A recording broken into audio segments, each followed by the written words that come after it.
سفیان ثوری نے خبر دی، انہیں عامش نے، انہیں ابراہیم تیمی نے، انہیں ان کے باپ یزید بن شریک تیمی نے، اور ان سے علی رضی اللہ عنہ نے بیان کیا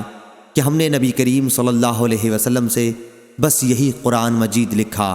اور جو کچھ اس ورق میں ہے نبی کریم صلی اللہ علیہ وسلم نے فرمایا تھا کہ مدینہ عائر پہاڑی اور فلاں کدا پہاڑی کے درمیان تک حرم ہے،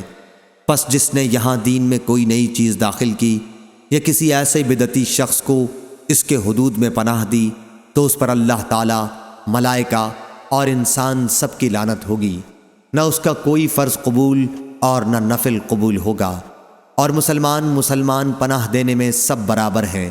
معمولی سے معمولی مسلمان، عورت یا غلام کسی کافر کو پناہ دے سکتے ہیں، اور جو کوئی کسی مسلمان کا کیا ہوا عہد توڑ ڈالے اس پر اللہ اور ملائکہ اور انسان سب کی لعنت ہوگی، نہ اس کی کوئی فرض عبادت قبول ہوگی اور نہ نفل۔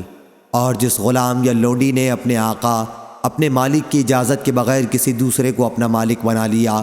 تو اس پر اللہ اور ملائکہ اور انسان سب کی لعنت ہوگی، نہ اس کی کوئی فرض عبادت مقبول ہوگی اور نہ نفل۔ صحیح بخاری حدیث نمبر 3179۔